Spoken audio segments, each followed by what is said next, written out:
Ini adalah cerita tentang kakek penjaga makam yang menemukan elang aneh berwarna perak dan mendapat harta karun ini. Di sebuah desa terpencil, hiduplah seorang kakek bernama Wirya yang bekerja sebagai penjaga makam di Bukit Sunyi. Makam itu terletak di atas bukit yang jarang dikunjungi orang, kecuali saat ada upacara kematian. Bagi penduduk desa, tempat itu dianggap angker, penuh dengan kisah mistis yang diwariskan turun-temurun. Namun, bagi Wirya, Bukit Sunyi adalah rumah keduanya. Setiap pagi, ia menyapu jalan setapak menuju makam, memastikan tidak ada dedaunan kering yang menutupi batu-batu nisan. Ia membersihkan lumut yang mulai menempel di permukaan batu dan menaburkan bunga segar sebagai penghormatan bagi mereka yang telah pergi. Baginya, tugas ini bukan sekadar pekerjaan, melainkan panggilan hati. Meskipun orang-orang menganggap pekerjaannya sepele, ia menjalaninya dengan penuh tanggung jawab dan ketulusan. Di sela-sela kesibukannya, Wirya sering berbincang dengan makam-makam tua. Ia percaya bahwa arwah orang-orang yang dimakamkan di sana masih berdiam di tempat itu, mendengar dan memperhatikan dunia yang terus berjalan. Tak jarang, ia duduk di dekat nisan tertua, bercerita tentang kejadian-kejadian di desa, seakan sedang berbincang dengan sahabat lama. Bagi orang lain, kebiasaannya itu mungkin tampak aneh, tetapi bagi Wirya, itu adalah caranya menghormati mereka yang telah mendahului. Di gubuk kecil yang berada di tepi makam, Wirya menjalani hari-harinya dalam kesederhanaan. Atap gubuknya terbuat dari anyaman bambu dan dindingnya mulai lapuk dimakan usia. Di dalamnya hanya ada dipan kayu tempatnya beristirahat, tungku kecil untuk memasak, dan rak kayu yang dipenuhi buku-buku tua serta sesajen yang ia sediakan bagi para arwah. Meski tinggal sendiri, Wirya tidak pernah merasa kesepian. Ia menemukan ketenangan dalam kesunyian, merasa bahwa di antara nisan-nisan itu, ia tidak benar-benar sendiri. Namun, semua berubah pada suatu malam, ketika angin bertiup kencang dan langit tampak lebih gelap dari biasanya. Malam itu membawa pertanda bahwa sesuatu yang luar biasa akan segera terjadi. Malam itu, angin bertiup kencang, menerbangkan dedaunan kering dan membuat pepohonan di sekitar Bukit Sunyi bergoyang liar. Wirya yang tengah duduk di depan gubuknya memandangi langit yang gelap, dihiasi awan tebal yang menutupi cahaya bulan.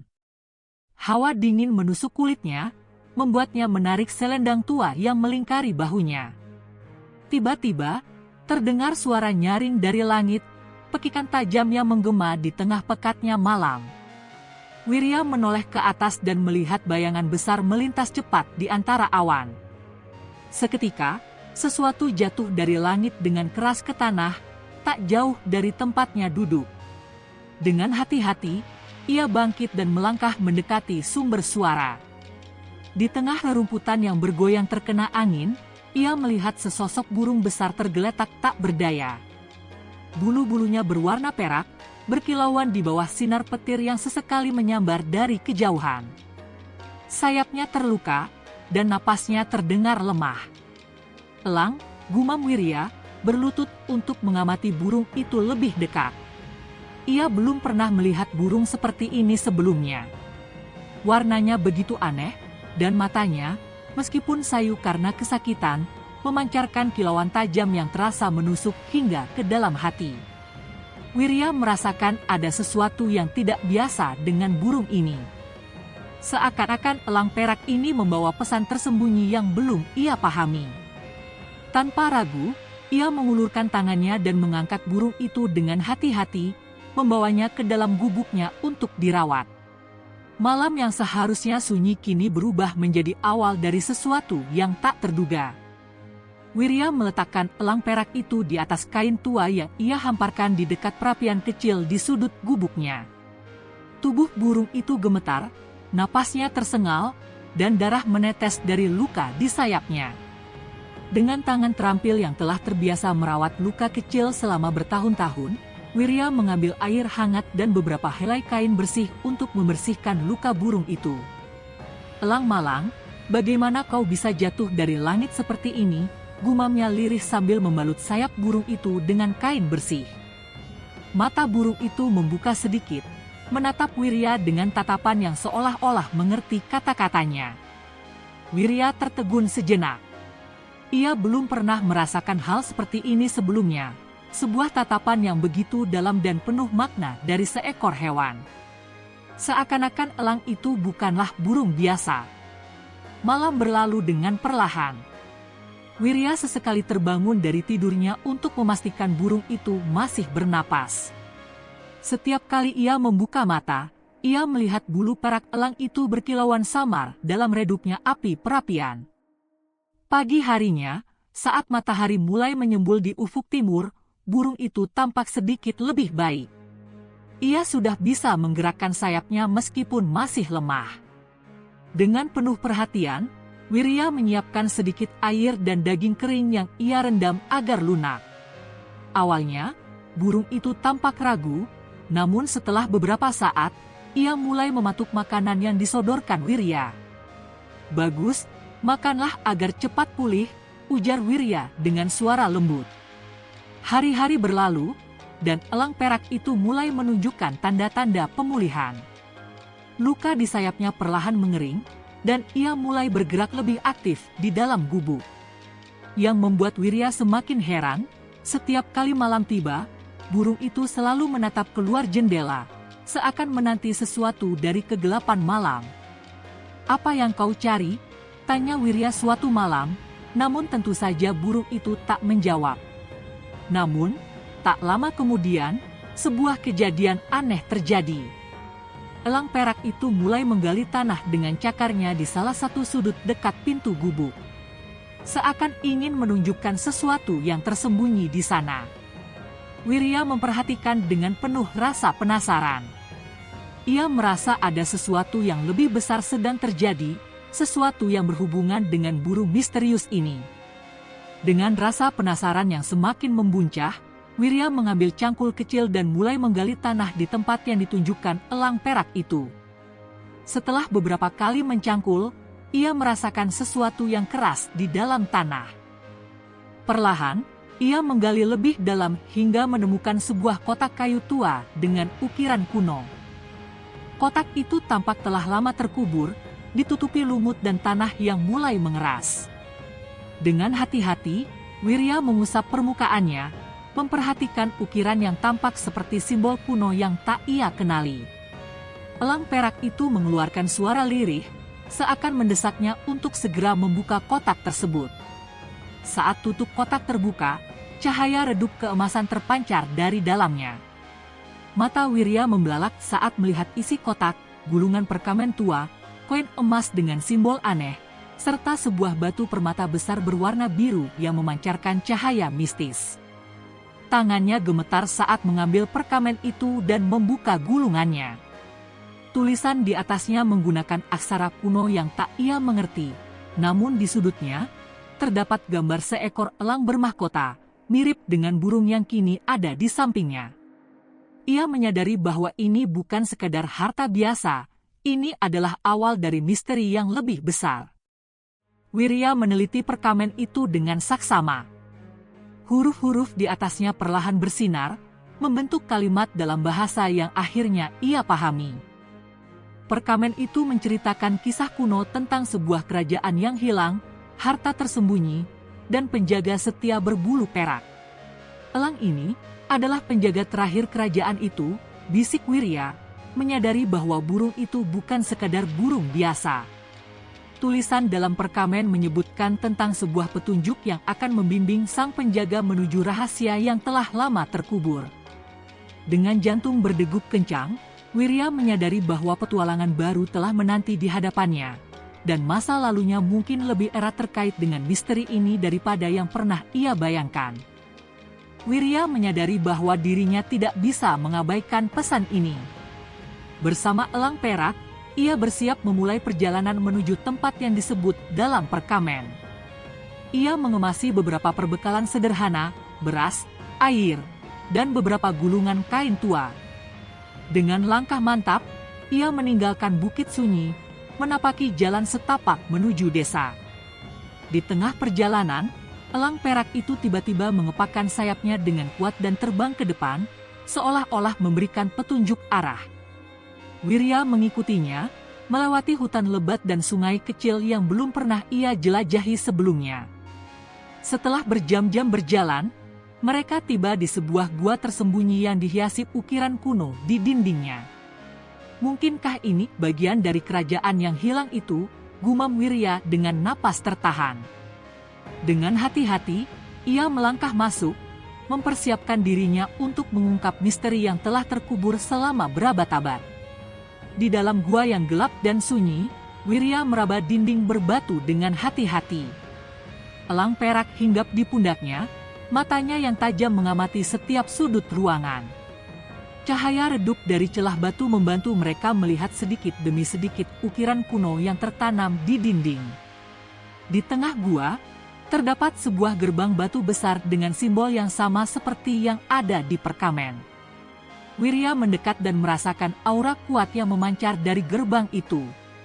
Saat ia menyentuhnya, sesuatu terjadi, udara bergetar, dan perlahan, gerbang itu mulai terbuka, mengungkapkan lorong panjang yang menuju ke dalam kegelapan. Wirya menatap lorong gelap yang terbuka di hadapannya.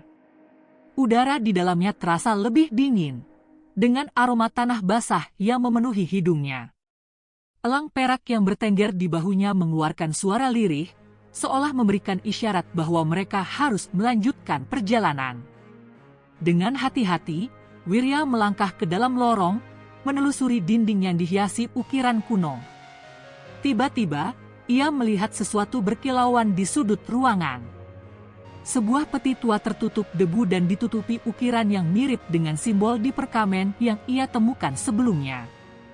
Wirya mendekati peti itu dengan hati-hati. Tangannya bergetar saat ia membuka tutupnya, dan di dalamnya, ia menemukan emas, permata, serta gulungan perkamen tua.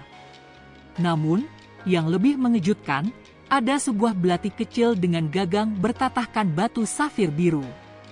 Saat ia menyentuhnya, bayangan masa lalu melintas di benaknya, kisah tentang kerajaan yang hilang, pengkhianatan, dan seorang penjaga terakhir yang ditugaskan untuk menyembunyikan harta ini dari tangan yang salah. Wirya kini menyadari bahwa ia telah menemukan sesuatu yang jauh lebih besar dari yang pernah ia bayangkan. Saat Wirya menatap harta yang baru saja ditemukan, suara langkah kaki terdengar menggema di lorong gua. Jantungnya berdegup kencang. Ada seseorang yang mengikutinya. Elang perak di bahunya mengepakkan sayapnya dengan gelisah, seakan memperingatkannya akan bahaya. Wirya segera menutup peti dan mundur perlahan, mencoba bersembunyi di balik bayangan gua yang gelap. Napasnya tertahan, menanti sosok yang muncul dari kegelapan. Dalam temaram cahaya, ia mulai melihat bayangan tinggi mendekatinya, mata yang berkilat penuh ancaman. Langkah itu semakin mendekat, menggema di lorong sempit. Wirya merasakan jantungnya berdetak lebih cepat. Ia menggenggam belati kecil yang ditemukannya di dalam peti, bersiap menghadapi apapun yang datang. Sesaat kemudian, sesosok pria bertudung muncul dari kegelapan, membawa obor yang menyala redup. Mata pria itu menatap tajam ke arah Wirya. Akhirnya kau menemukannya, suara pria itu berat dan penuh misteri. Tapi kau tidak akan membawanya keluar dari sini.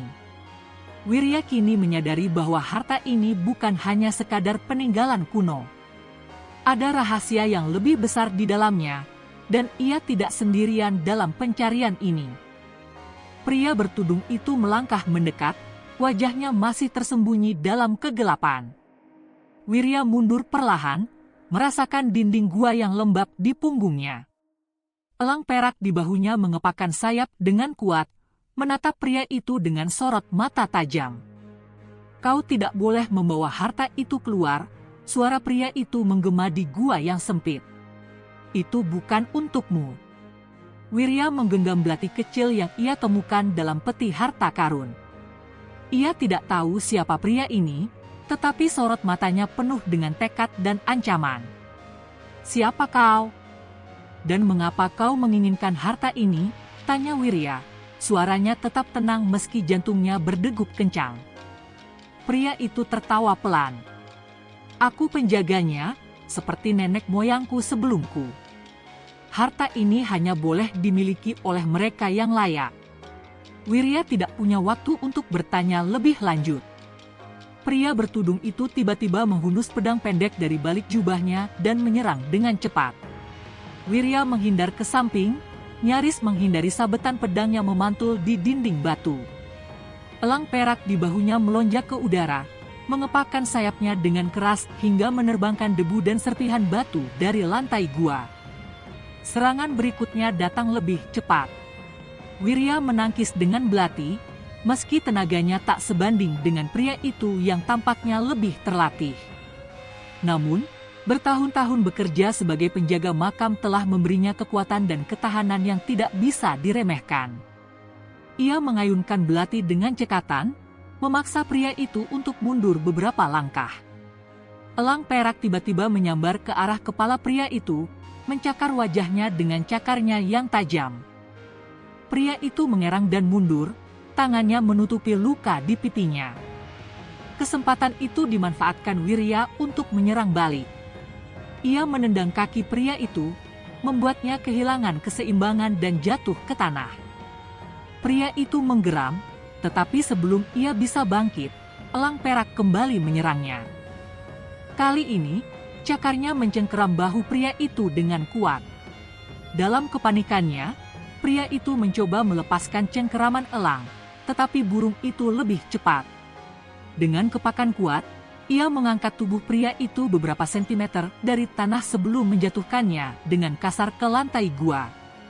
Wirya segera meraih peti harta itu dan berlari menuju lorong keluar.